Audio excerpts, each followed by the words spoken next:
Hello, my friends. Welcome back to American Lingo Academy. I'm Fiona, and today we're going to learn another 20 high-frequency English words that you will hear and see all the time in daily life. These words are really important because they make up the foundation of everyday English. By the end of this lesson, you'll know exactly what they mean and how to use them naturally in your own conversations. Let's get started with our first word. Number 1, way. This is a noun. Way means a method, a path, or how to do something. It's about direction or manner. Some synonyms are method, path, route, or manner. The opposite could be no way or wrong way. You'll hear this word everywhere, from giving directions to talking about different methods of doing things. For example, imagine you're asking someone for directions to the library. You might say, "What's the best way to get to the library from here?" Here's another one. If someone asks you how you learned English so well, you could say, "I found a great way to practice by watching American movies with subtitles." Number 2. Never. This is an adverb. Never means not at any time, not ever. It's a very strong word that means 0 times. A synonym would be not ever or not once.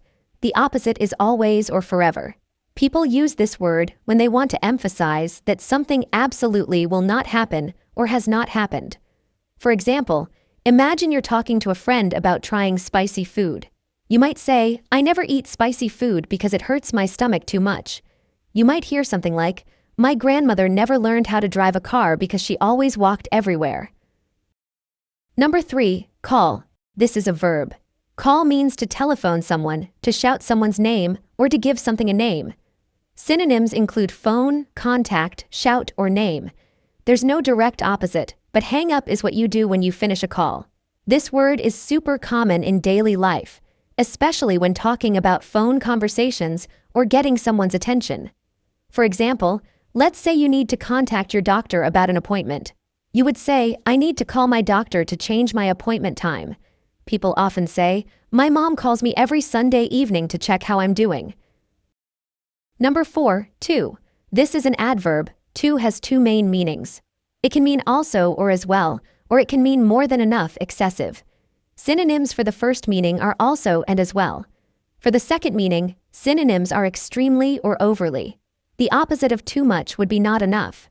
You use this word constantly in conversation to add information or to show that something is excessive. For example, imagine you and your friend both like the same movie. You could say, "I loved that movie too, it was so funny and exciting." Here's another one. If someone offers you a very large piece of cake, you might say, "That piece is too big for me, can I have a smaller one please?" Number 5. By. This is a preposition. By means next to, near, or it shows how something was done or who did it. It can also mean before a certain time. Synonyms include near, beside, through, or before. The opposite could be far from or away from. This little word appears in so many different situations, from showing location to explaining methods. For example, imagine you're meeting a friend at a coffee shop. You might text them, "I'm sitting by the window with the red flowers outside." You might hear something like, "This beautiful painting was created by a famous artist from Italy." Number 6, sorry. This is an adjective, but we often use it as an expression. Sorry means you feel bad about something you did wrong, or you feel sympathy for someone else's problem. Synonyms are apologetic, regretful, or sympathetic. The opposite would be unapologetic or glad. Americans say sorry a lot for small mistakes to show politeness or to express sympathy. For example, if you accidentally bump into someone at the grocery store, you would immediately say, "Oh, I'm so sorry. I didn't see you there." People often say, "I'm sorry to hear that your grandfather is in the hospital. I hope he gets better soon." Number 7, over. This is a preposition and adverb. Over means above something, across something, or finished. It can also mean more than a number. Synonyms include above, across, finished, or more than. The opposite could be under, below, or not finished. You'll hear this word in many different contexts, from describing locations to talking about quantities or completion. For example, let's say you're describing where you hung a new picture in your living room. You could say, "I hung the beautiful landscape painting over the couch in the living room." Here's another one. If someone asks about your age, you might say, "I'm over 30 years old, but I still feel very young at heart." Number 8. Love. This can be a noun or a verb. Love means a very strong feeling of caring deeply about someone or something, or really enjoying something a lot. Synonyms include adore, care for, cherish, or enjoy. The opposite is hate or dislike. This word is everywhere in American English, from relationships to talking about hobbies and preferences. For example, imagine you're talking about your family with a coworker. You might say, "I love spending time with my children on weekends because we always have so much fun together." You might hear something like, "I absolutely love this new Italian restaurant downtown because the pasta is incredible." Number 9. Wait. This is a verb. Wait means to stay in one place or delay doing something until something else happens. Synonyms include stay, remain, or hold on. The opposite would be go, leave, or rush. People use this word all the time in daily situations, from transportation to appointments. For example, if you arrive early for a doctor's appointment, the receptionist might tell you, "Please wait in the waiting room, and the doctor will see you in about 10 minutes. People often say, "Can you wait for me at the bus stop? I'll be there in 5 minutes. Number 10. More. This is an adjective, adverb, or pronoun. More means a greater amount, number, or degree of something. It's the opposite of less or fewer. Synonyms include additional, extra, or greater. You use this word constantly when comparing things or asking for additional amounts. For example, imagine you're at a restaurant and really enjoying your meal. You might tell the waiter, "This soup is delicious. Could I please have more bread to go with it?" Here's another one. If someone asks about your English progress, you could say, "I understand much more English now than I did 6 months ago." Now, before we continue with our next 10 words, I want to ask you a quick favor. If you're finding this lesson helpful, please hit that like button below this video and make sure to subscribe to our channel. We post new English lessons every single day, and I don't want you to miss any of them.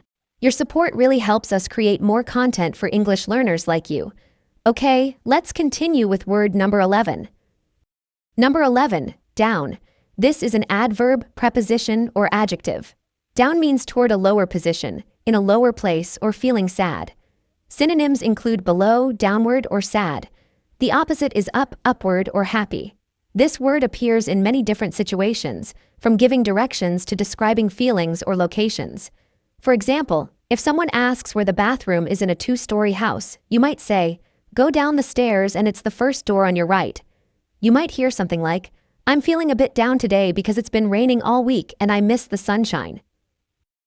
Number 12. Day. This is a noun. Day means a 24-hour period, or the time when it's light outside as opposed to night. Synonyms include date, daytime, or 24-hour period. The opposite is night or nighttime. This word is essential for talking about time, schedules, and daily activities. For example, imagine you're making plans with a friend for next week. You might say, "What day works best for you to meet for coffee? I'm free Monday, Wednesday, or Friday." People often say, "I had such a wonderful day today because I spent it at the beach with my family." Number 13, 2. This is a number and adjective. 2 is the number after 1 and before 3. It represents a pair or a couple of something. The opposite would be 1 or none, depending on the context. You use this number constantly in daily life for counting, quantities, and time references. For example, if you're ordering coffee at a cafe, you might tell the barista, "I'd like 2 large coffees, 1 with cream and 1 black, please." Here's another one. When someone asks how long you've been studying English, you could say, "I've been learning English for about 2 years now and I'm getting much better." Number 14. People. This is a noun. People is the plural form of person. It means human beings, individuals in a group. Synonyms include individuals, humans, persons, or folks. There's no real opposite, but you might say nobody or no one. This word is everywhere when you're talking about others, groups, communities, or society. For example, imagine you're describing a party you went to last weekend. You might say, "There were about 50 people at the birthday party, and everyone was dancing and having a great time." You might hear something like, "The people in this neighborhood are so friendly and helpful. They always wave and smile when I walk by." Number 15. God. This is a noun. God refers to a supreme being or deity that people worship in various religions. It's often capitalized when referring to the Christian, Jewish, or Islamic God. Synonyms might include deity, divine being, or creator. This word appears in religious contexts, expressions, and sometimes in everyday exclamations. For example, if someone is talking about their beliefs, they might say, "I pray to God every morning and evening because my faith is very important to me." People often say, "Oh my God," when they're surprised, shocked, or excited about something unexpected. Number 16. Very. This is an adverb. Very means extremely to a high degree, or it makes adjectives and adverbs stronger. Synonyms include extremely, really, quite, or highly. The opposite might be not very, slightly, or barely. Americans use this word constantly to emphasize how much of something there is. For example, imagine you're complimenting someone's cooking at a dinner party. You might say, "This chicken is very delicious. Could you please share the recipe with me?" Here's another one. If someone asks about the weather, you could say, "It's very cold outside today, so make sure to wear a warm coat." Number 17. Off. This can be an adverb, preposition, or adjective. Off means away from, not on, not working, or having a break. Synonyms include away, removed, or not functioning. The opposite is on, working, or attached. You use this word in many situations, from electronics to work schedules to directions. For example, if you're leaving the house, you might tell your family, "I'm turning off all the lights before we go to save electricity." You might hear something like, "I have tomorrow off from work, so let's plan something fun to do together." Number 18. Work. This can be a noun or verb. As a noun, work means your job or tasks you need to do. As a verb, it means to do a job or to function properly. Synonyms include job, employment, labor, or function. The opposite could be play, rest, unemployment, or broken. This word is central to conversations about careers, daily activities, and functionality. For example, imagine someone asks about your daily routine. You might say, "I usually arrive at work around 8:30 in the morning and finish around 5 in the evening." People often say, "My computer isn't working properly today, so I need to call the tech support team for help." Number 19. Thank. This is a verb. Thank means to express gratitude or appreciation to someone for something they did. A synonym is appreciate or acknowledge. There's no direct opposite, but you might say blame or criticize. Americans use this word constantly to show politeness and gratitude in many situations. For example, if someone holds the door open for you at a store, you would say, "Thank you so much for holding the door. That was very kind of you." Here's another one. When someone gives you a compliment, you might respond, "I want to thank you for those nice words. They really made my day better." Number 20. Big. This is an adjective. Big means large in size, important, or significant. Synonyms include large, huge, enormous, or significant. The opposite is small, little, tiny, or insignificant.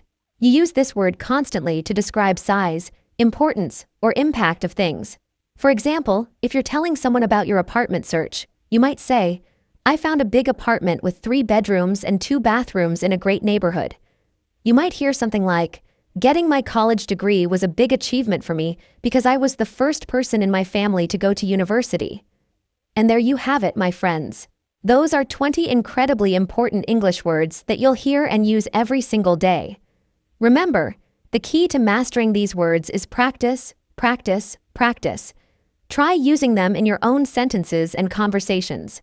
If this lesson was helpful for you, please give it a big thumbs up, share it with other English learners, and don't forget to subscribe to American Lingo Academy. We're here every day with new lessons to help you on your English learning journey. Leave a comment below and let me know which of these words you want to practice more. I love hearing from you. Until next time, keep practicing and keep improving. See you tomorrow.